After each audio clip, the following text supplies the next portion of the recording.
Assalamualaikum warahmatullahi wabarakatuh. Waalaikumsalam warahmatullahi wabarakatuh. Shalom, salam kebajikan untuk kita semua. Semoga diberikan kesehatan di masa pandemi yang sedang melanda kita pada saat ini. Oke, di sini saya Bagas Pratama Zuri sebagai host pada acara kita pada siang hari yang cerah ini. Dan saya di sini tidak sendiri, Kak. Di sini saya ditemani oleh rekan host saya. Dan saya sendiri nama Muhammad Besar Ahmad Dilani. Dan kami berdua ingin memperkenalkan narasumber-narasumber terkenal ya, Kak? Iya, terkenal banget, Kak, di Jogja. Salah satunya di Yogyakarta ini. Dari kampus terkenal ya, salah tahu. Kampus Ungu kalau nggak salah ya, Kak? Kampus Ungu ya? Ya. Baik, di sini saya akan memperkenalkan narasumber hebat kita. Yang pertama itu Mas Akmal Al-Cusaini. Bisa on mic, Mas? Ya, baik, terima kasih, host.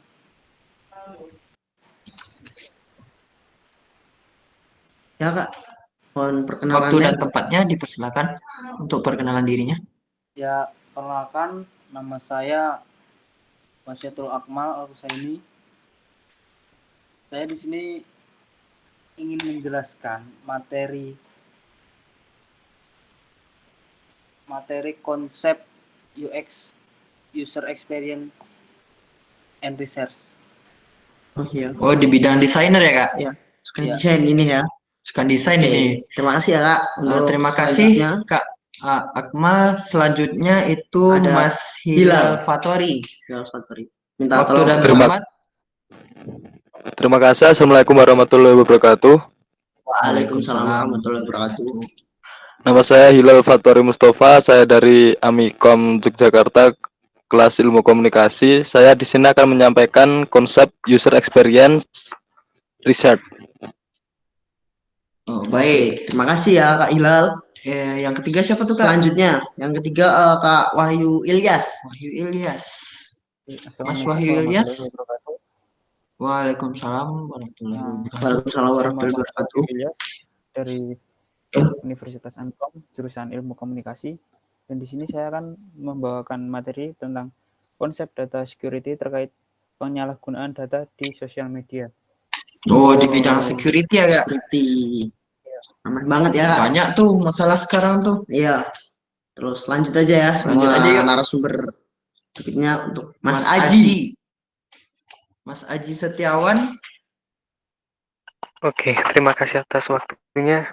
Saya Aji Setiawan, saya dari Fakultas Ilmu Komunikasi Amikom Yogyakarta. Saya di sini akan memberikan materi IT and Society yang nanti bisa saya jelaskan.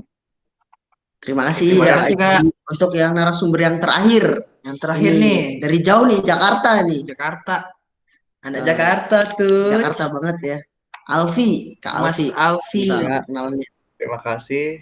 Perkenalkan, nama saya Alfi Adi Kusyairi. Saya akan membawakan materi tentang Customer Relationship Management atau yang disingkat CRM. Terima kasih. CRM. Oke. Baik. Terima kasih. Untuk yang pertama, kita materi yang pertama ya, desainer. Dari penyampaian materi ya, dari desainer UI and UX oleh Mas Akmal Al-Cusaini. Waktu dan tempat dipersilakan.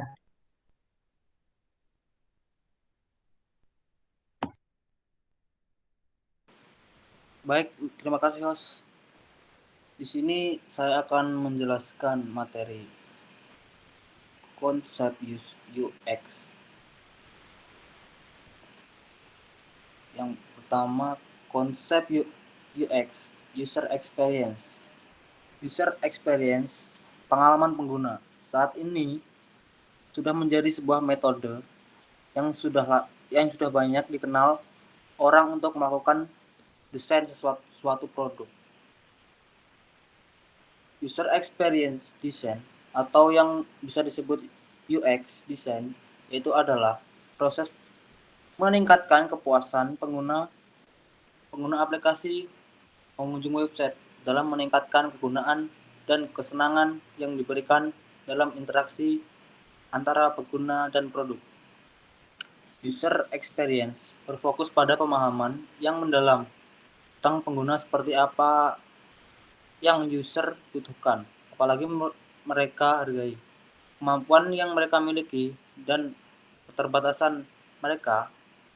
Selain itu, pengetahuan tersebut diperhitungkan untuk menentukan tujuan dan sasaran bisnis kelompok yang dikelola dalam sebuah proyek. User experience. Keuntungan dari pengguna user experience adalah peningkatan kualitas interaksi pengguna dengan persepsi produk atau layanan yang terkait lainnya. Setelah kita mengetahui tentang definisi UX, lalu mengapa UX dianggap penting? Jika seorang pebisnis mencoba menarik lebih banyak pembeli lewat website atau aplikasi, UX memang sangat penting. Yang kedua, UX research. Menurut penelitian dan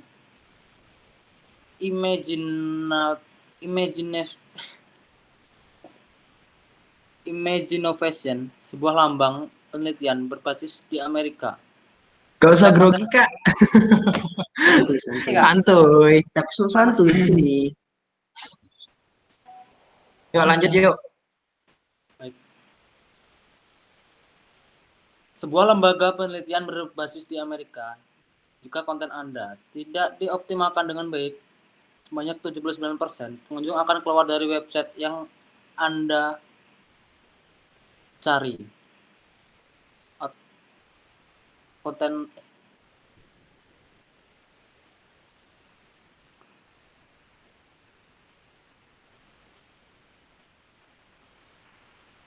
Menurut penelitian dari lembaga riset HubSpot, pengguna ponsel 5 kali lebih banyak berkecenderungan untuk meninggalkan website Anda jika website tidak dioptimalkan agar sesuai dengan perangkat yang mereka punya.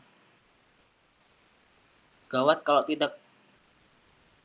setidaknya 2-3 pelanggan yang akses website Anda dari ponsel mereka sebenarnya ingin melakukan pembelian pada hari itu juga.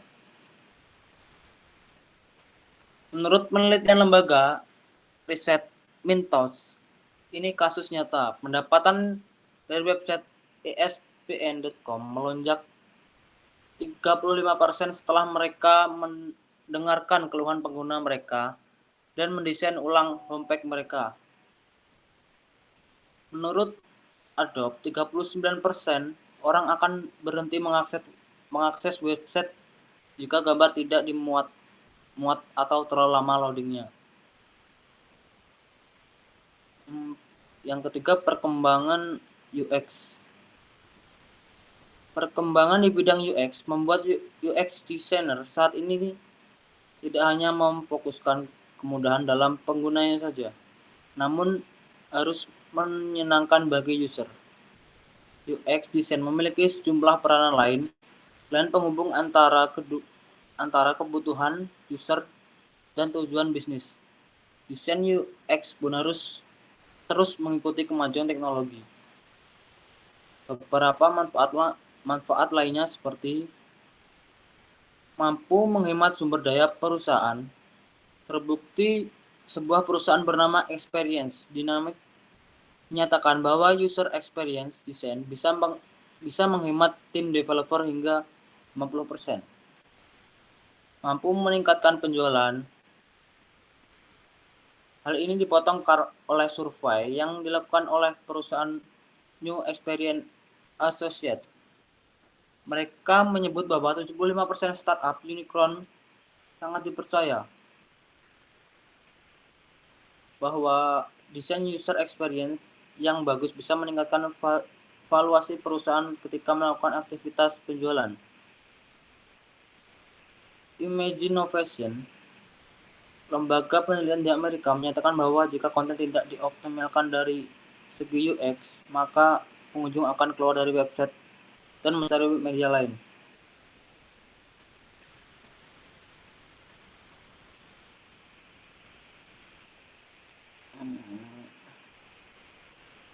Fungsi dan tanggung jawab seorang UX designer.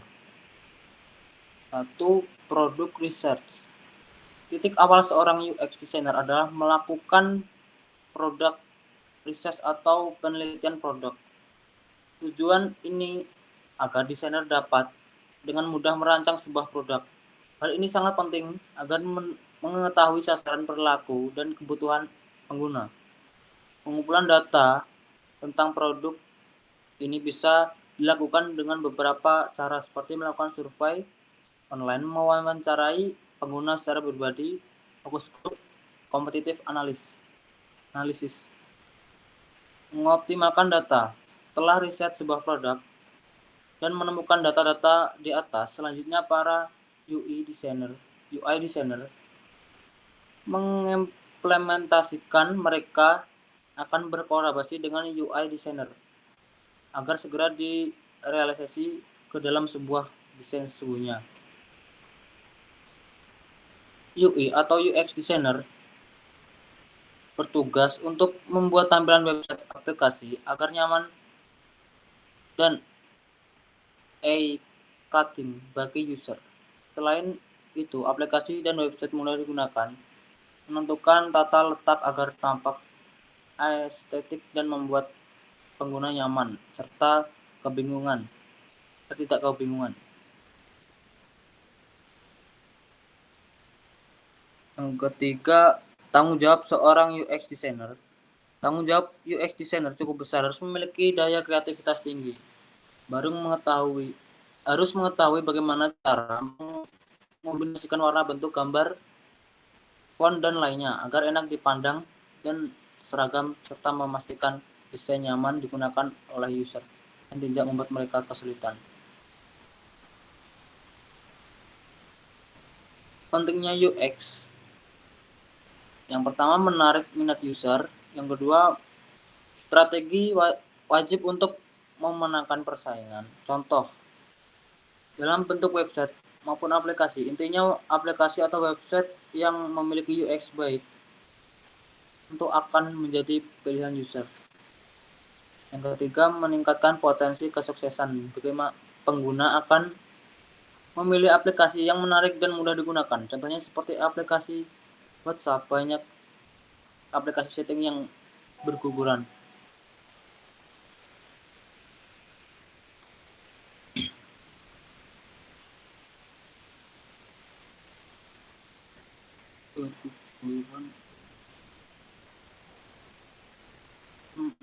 Semakin itulah kenapa user memilihnya. Kita bisa bandingkan sendiri dengan aplikasi serupa lainnya. Aplikasi chatting ini bahkan kian menurun penggunanya. Aplikasi yang mudah nyaman digunakan akan menjadi pilihan user. Yang keempat, mampu menghasilkan UI user interface yang bagus. UI adalah keluaran dan berkaitan dengan UX. Jika UX telah berjalan lancar, maka tentu saja akan menghasilkan kualitas UI yang bagus. Bagus dimaksud bukan berarti bling-bling, heboh, dan warna-warni, melainkan dari segi tampilan yang menarik dan elegan.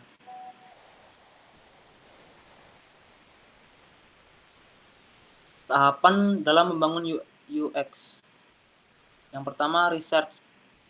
Penelitian yang dibutuhkan oleh user terkait sistem tersebut dapat menggunakan metode heuristik usability, Nielsen usability.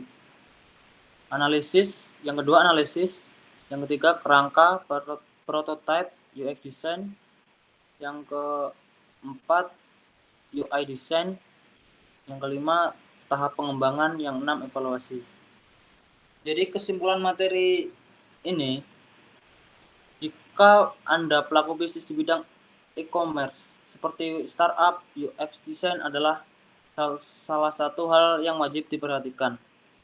User adalah investasi bagi bisnis yang dijalankan. Dengan UX yang benar, maka customer atau user akan tetap menggunakan aplikasi atau produk kita dalam waktu yang lama.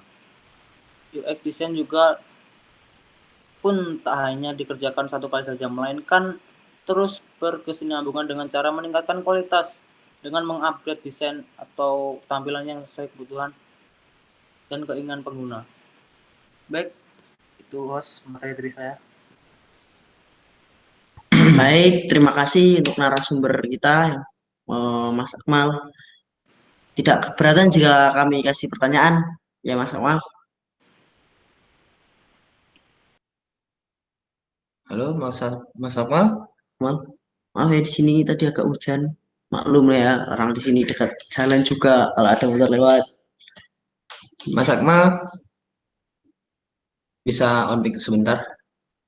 Ya, gimana? Gimana jika kami kasih pertanyaan, Mas Akmal? Soalnya ada netizen Ada netizen nih yang bertanya sama kita. Seberapa pentingkah? Oh ya, bentar ya. Seberapa pentingkah UX pada saat ini?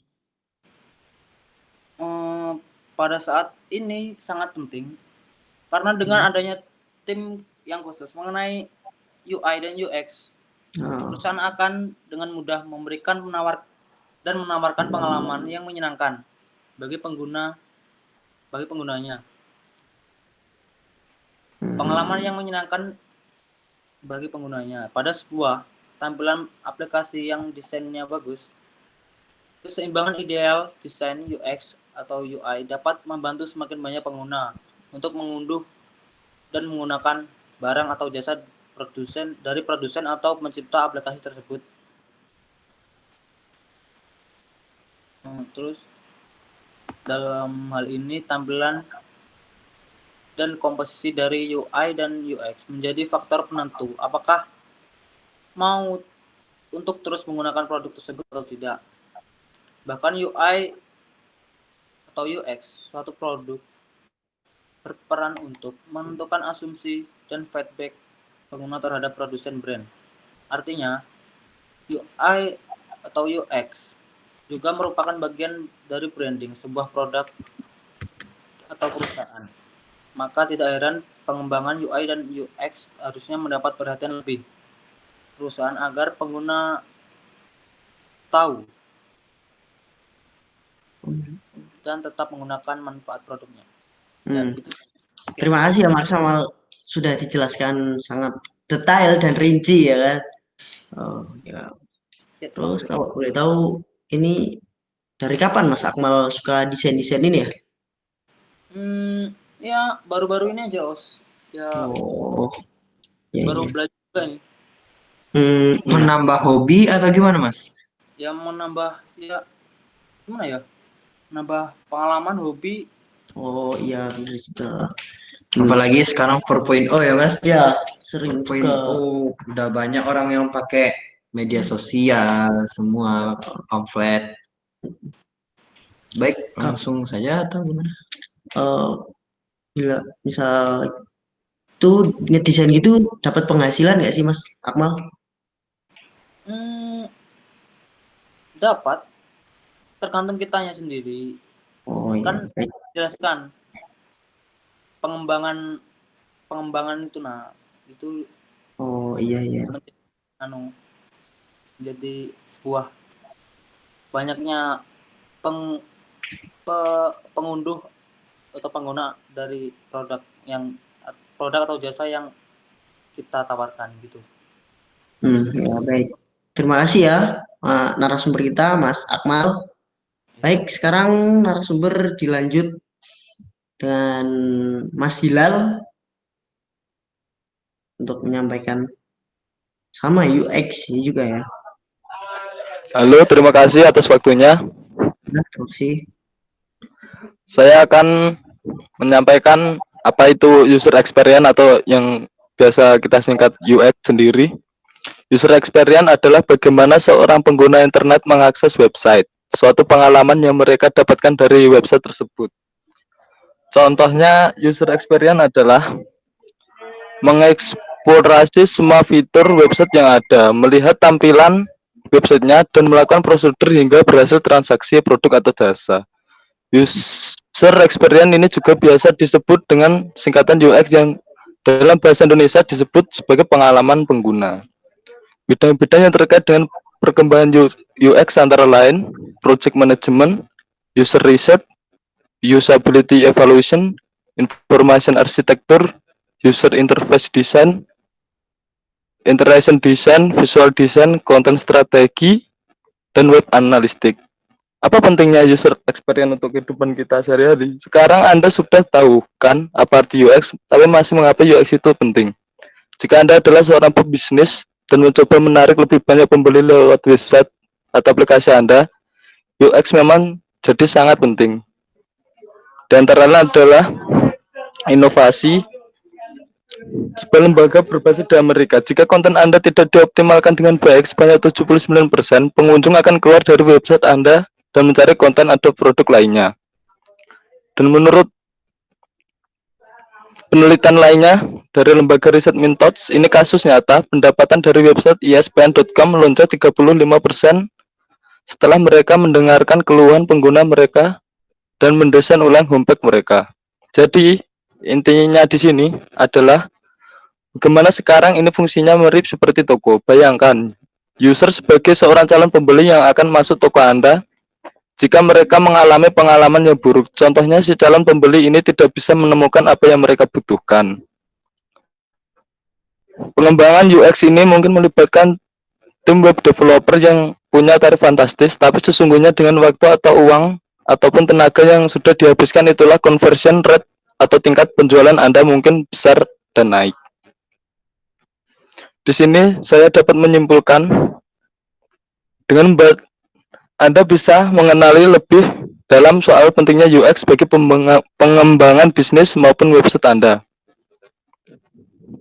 Selain UX, hal lain yang tak boleh luput dalam membangun website adalah penggunaan hosting murah berkualitas dengan SSL dan online backup dari penyedia layanan hosting dan VPS murah terbaik, yaitu Dewa Web yang telah disertifikasi secara internasional. Terima kasih, Mas.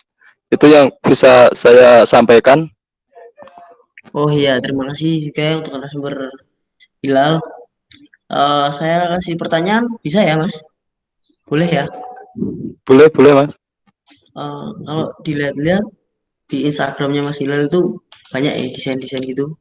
Itu desain karena gabut apa job ya Mas? Project ya itu. Saya cuma gabut ya, Mas. Oh gabut, gabutnya Iya, nggak ada kerjaan, nggak ada kerjaan. produktif sekali ya. Oh iya iya. Tapi Mas ada mau rencana buka ke orang gitu biar desainnya bisa dipakai Oh, atau bisa laku diuangkan? sama jual website kan contohnya sekarang lagi laku.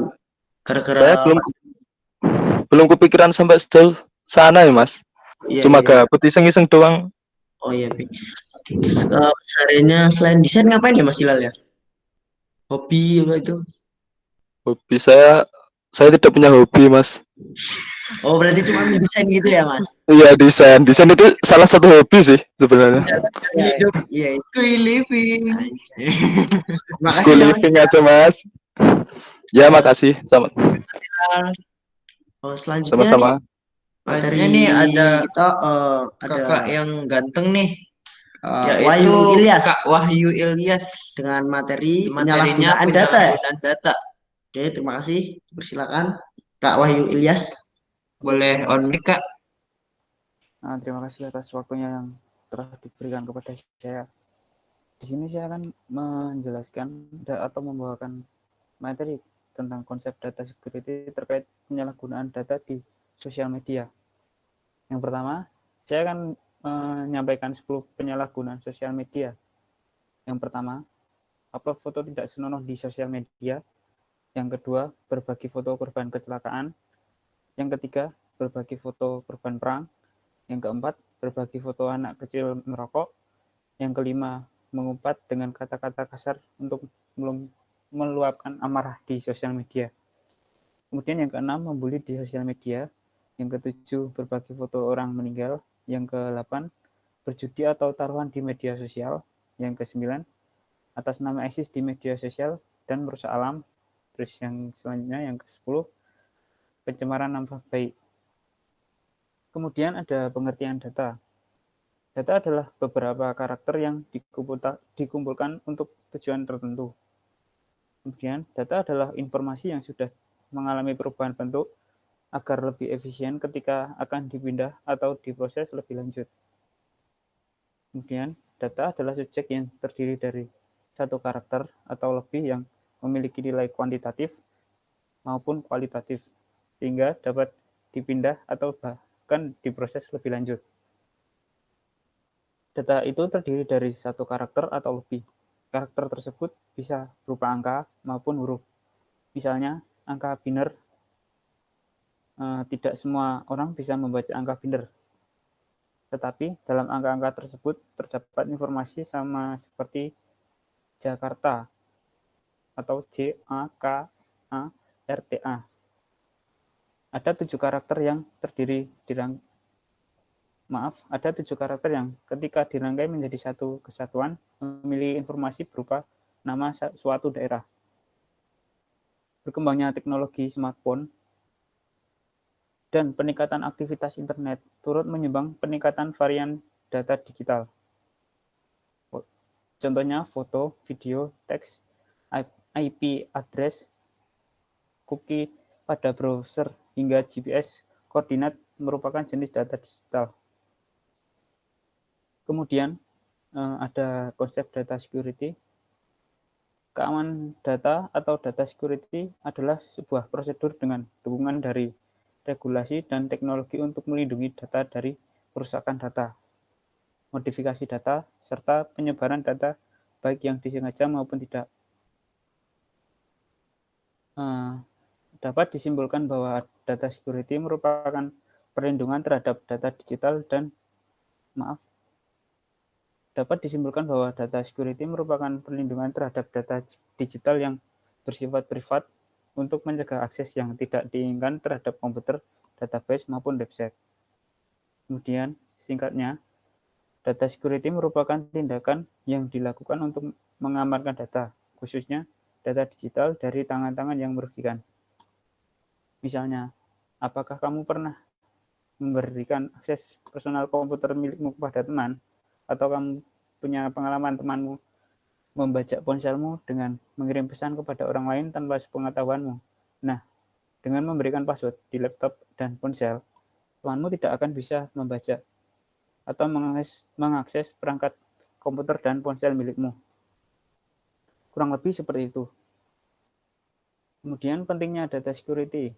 Yang pertama, mencegah potensi kerugian material. Yang kedua, mengurangi risiko penyalahgunaan data atau informasi. Yang ketiga, memperkecil peluang tindakan kriminal.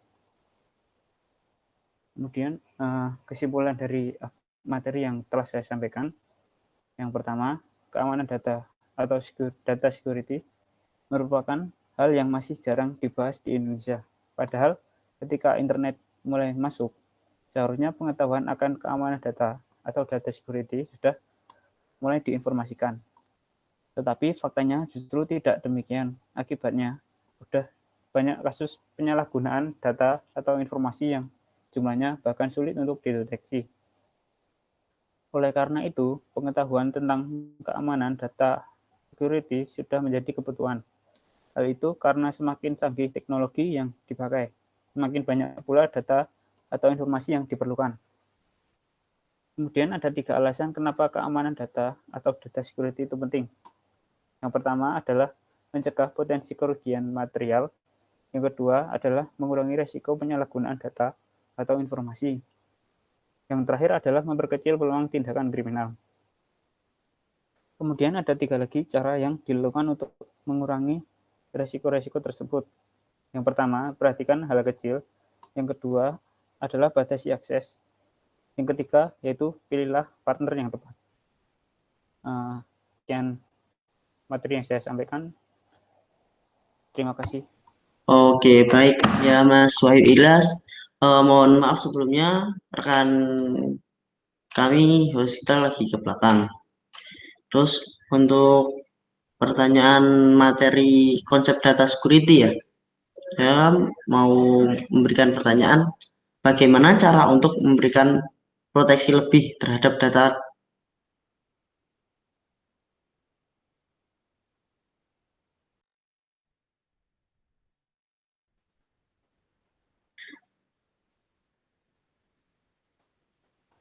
pertanyaannya bagaimana cara untuk memberikan proteksi lebih Ya. terhadap data-data penting yang kita miliki.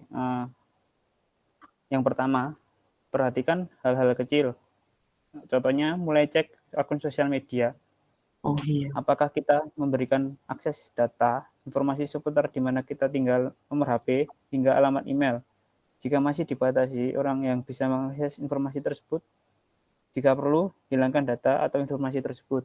Yang kedua, batasi akses. Setelah kita pihak mana saja yang bisa membaca data atau informasi milik kita, hapus akses bagi pihak yang tidak kita kenal.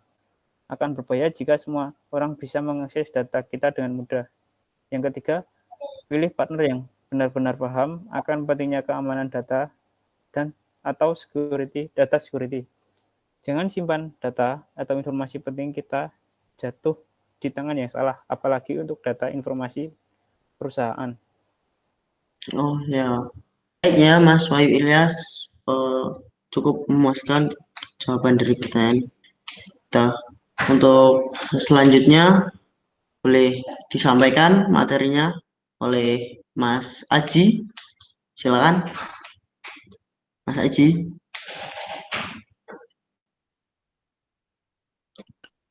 Oke, baik Mas Aji, terima kasih. Oke, langsung saja. Saya akan membawakan materi IT dan sociability. Langsung saja, industri. Dilansir dari Encyclopedia Britannica, revolusi industri keempat ini menandai serangkaian pergolakan sosial, politik, budaya, dan ekonomi. Ini akan berlangsung selama abad ke-21, membangun pada ketersediaan luas teknologi digital yang merupakan hasil dari revolusi industri ketiga. Pada industri keempat ini, sebagian besar didorong oleh konvergensi inovasi digital, biologis, dan fisik. Revolusi industri keempat ini akan melibatkan perubahan sistemik di banyak sektor dan aspek kehidupan manusia. Dampak lintas dari sektor teknologi yang muncul lebih penting daripada kemampuan yang mereka wakili. Dikutip dari Forbes, jika industri 4.0 ini mengoptimalkan komputerisasi, industri 3.0 ketika komputer diperkenalkan di industri 3.0, maka itu mengganggu penambahan teknologi yang sama baru. Sekarang dan ke masa depan kita, industri 4.0 dibuka, maka komputer terhubung dan berkomunikasi satu sama yang lain. Kombinasi dari sistem fisik, cyber, Internet of Things, dan Internet of System membuat industri 4.0 menjadi mungkin dan membuat pabrik pintar menjadi kenyataan. Revolusi industri 4.0 telah memicu digitalisasi dan otomatisasi berbagai sektor dalam proses industri. Society. Seiring perkembangan industri 4.0 terkait dengan Society 5.0. Jepang melaunching Society 5.0 pada tanggal 21 Januari 2019. Hal ini dimaksudkan untuk mengantisipasi revolusi 4.0 yang akan mendegradasi peran manusia. Konsep dibangun oleh Jepang untuk mewujudkan wujud a new human-centered society alias masyarakat yang benar-benar berkonsentrasi pada manusia. Ada teknologi yang diterapkan dalam pengembangan kendaraan otonom. Mobil otonom adalah mobil yang memiliki kemampuan untuk berkendara tanpa dikendalikan oleh manusia. Dengan serangkaian sensor yang tersebar di seluruh badan, mobil membuat mobil ini bisa berkendara layaknya dikendalikan oleh manusia. Teknologi ini disebut ADAS.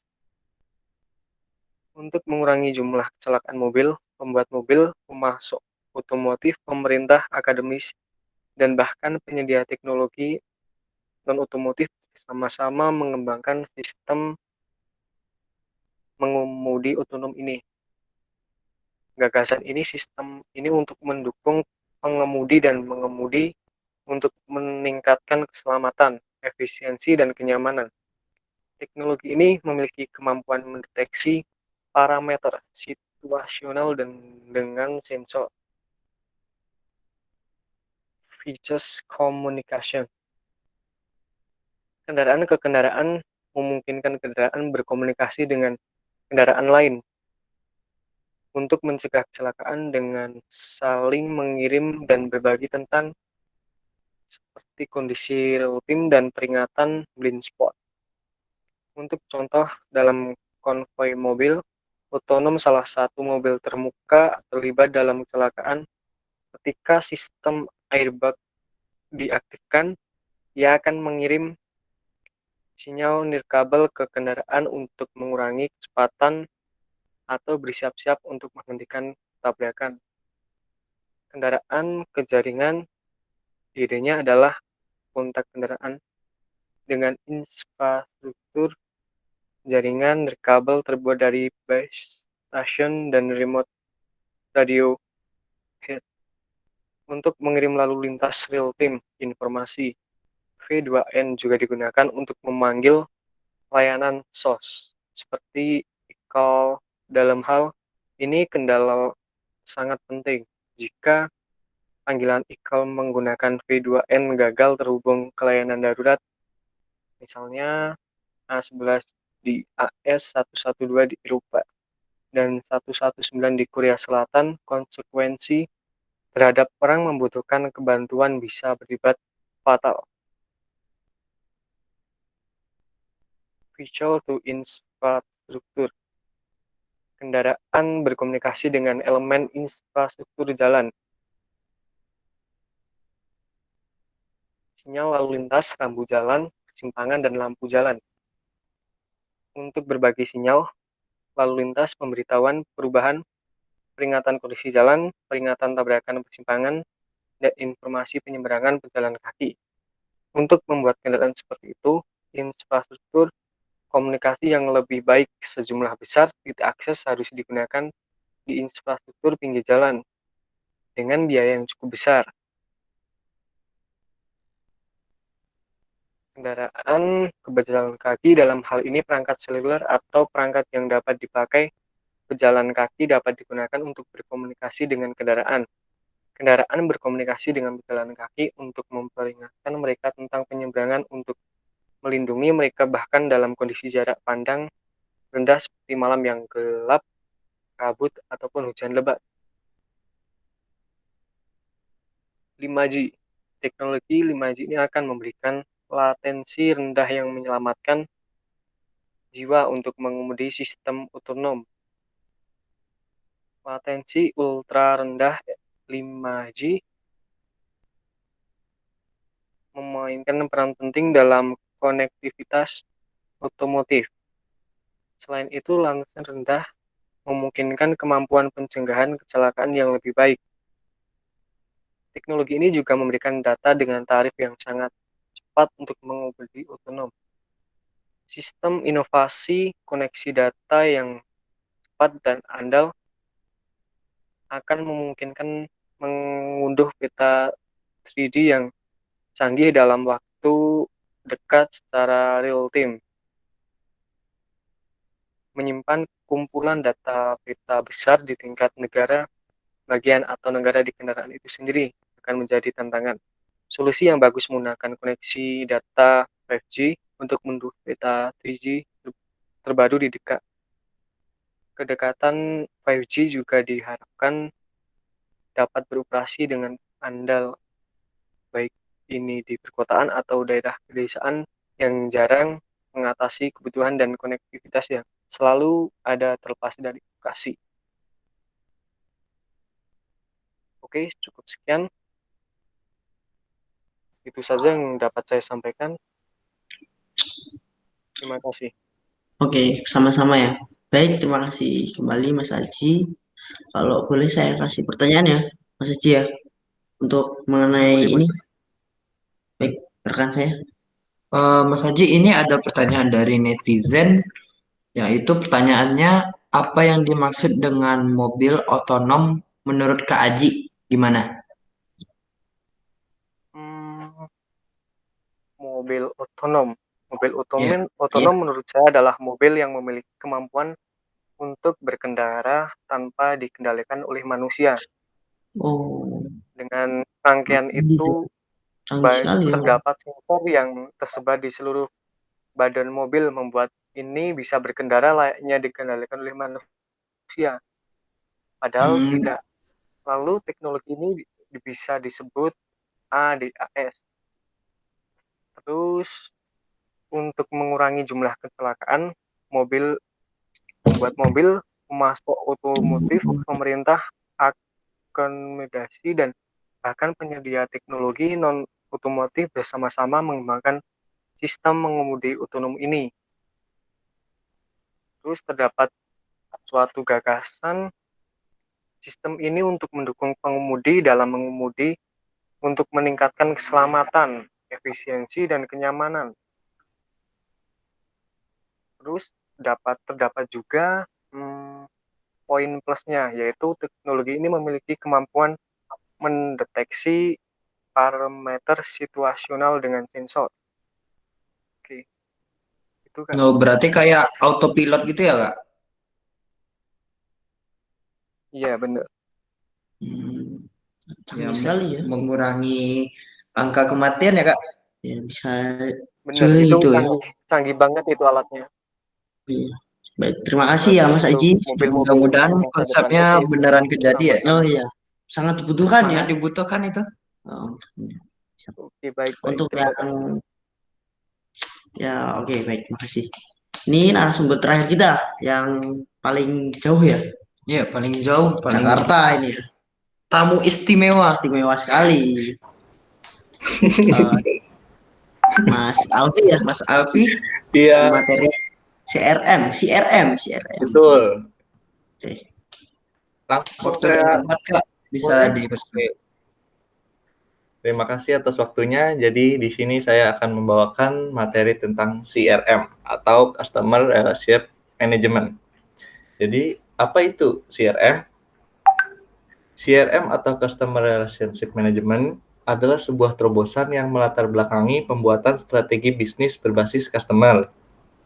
Tujuan utamanya adalah meningkatkan kepuasan pelanggan, sedangkan tujuan akhirnya adalah memaksimalkan keuntungan dan pendapatan. CRM sudah dilengkapi dengan analisis customer, vendor, partner, proses informasi internal, dan penyimpanan. Sedangkan fungsi-fungsi lain yang mendukung CRM adalah sales, marketing, training, pengembangan profesional, manajemen performa, human resource development, dan kompensasi. CRM adalah salah satu syarat vital bagi bisnis Anda atau kalian untuk memasuki fase berikutnya. Nih, menurut ahli Kotler dan Kettler, CRM adalah proses mengelola informasi rinci tentang pelanggan, perorangan, dan semua titik kontak pelanggan secara sesama untuk memaksimalkan loyalitas pelanggan. Apa sih tujuan dan manfaat Customer Relationship Management? Tujuan Customer Relationship Management adalah menghasilkan ekuitas pelanggan yang tinggi, di mana ekuitas pelanggan adalah total nilai seumur hidup semua pelanggan perusahaan. Nah, 1. Mendorong loyalitas pelanggan. Aplikasi CRM memungkinkan perusahaan untuk mendayagunakan informasi dari semua titik kontak dengan pelanggan, baik via web, call center, ataupun lewat staf pemasaran dan pelayanan di lapangan. Konsistensi dan aksesibilitasi informasi ini memungkinkan penjualan dan pelayanan yang lebih baik dengan berbagai informasi penting mengenai pelanggan tersebut. 2. Mengurangi biaya. Dengan kemampuan perusahaan dalam penjualan dan pelayanan, ada biaya yang bisa dikurangin. Misalnya, dengan memanfaatkan teknologi web, aplikasi CRM juga memungkinkan penjualan atau pelayanan dengan biaya yang lebih murah dalam sebuah skema program pemasaran yang spesifik dan terfokus tertuju ke pelanggan yang tepat dan pada waktu yang tepat pula. 3. Itu meningkatkan efisiensi operasional,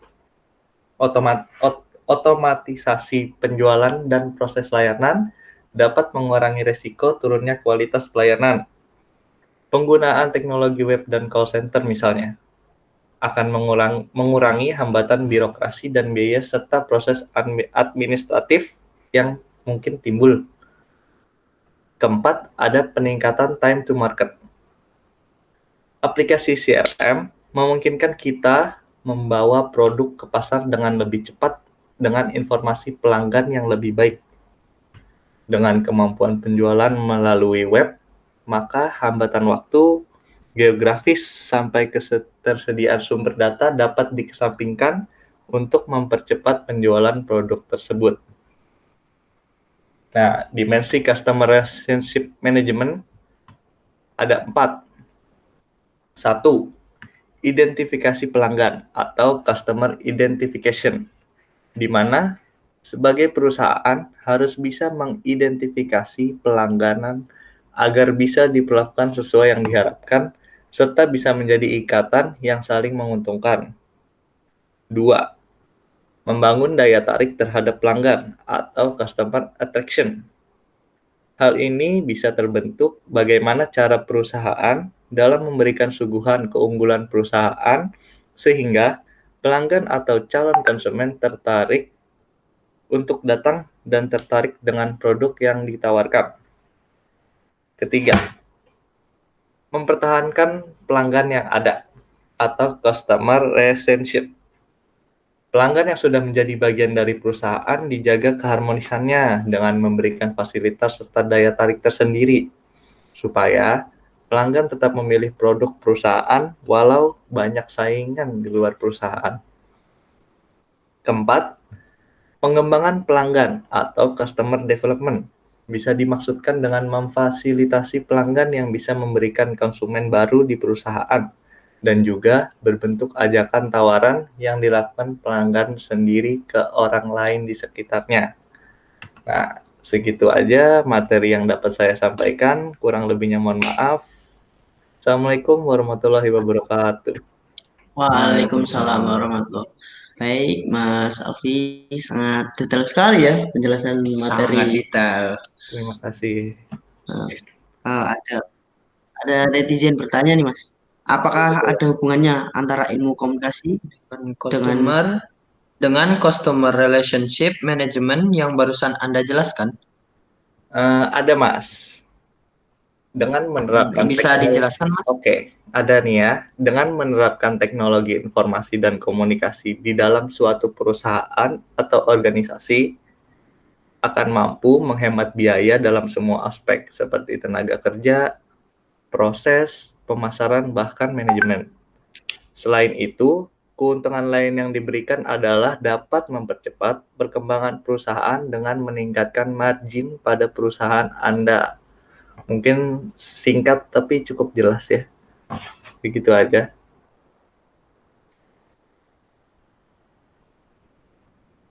Oke, terima kasih untuk narasumber yang terakhir ini.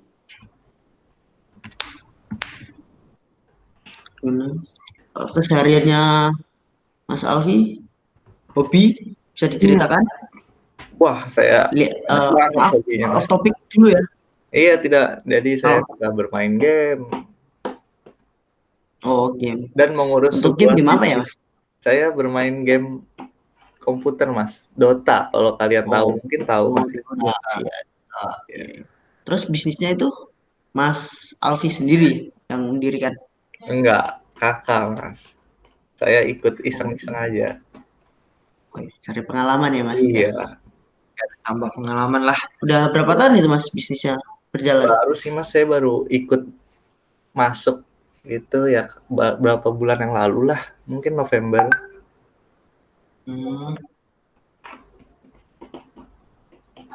Oke. Baik, terima kasih ya Mas Alfi. Ya, sama-sama, Mas. Materi sangat bagus. Ya.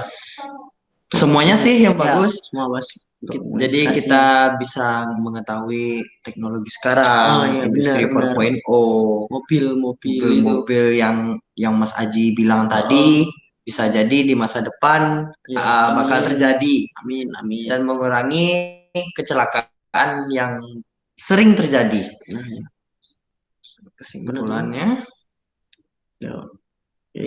Terima kasih untuk semua narasumber-narasumber yang sudah datang acara Talk Show Santuy. kita pada siang hari ini yang Ya. cerah ini, mohon maaf kalau ada salah, dan semoga narasumber semua dalam keadaan sehat ya Kak. Amin. Amin. Amin. Jadi pesan Amin. saya untuk masa sekarang, cuci tangan, social distancing, kalau nggak perlu keluar di rumah aja. Ya. Kalau misalnya udah kena mulai flu, ada terasa apa, minumlah obat sebelum terjadi yang tidak diinginkan. Baik, segitu saja bincang-bincang kita pada siang hari ini. Kalau ada salah kata mohon dimaafkan. Wassalamualaikum warahmatullahi wabarakatuh. Waalaikumsalam warahmatullahi wabarakatuh. Waalaikumsalam warahmatullahi wabarakatuh. Terima kasih semuanya.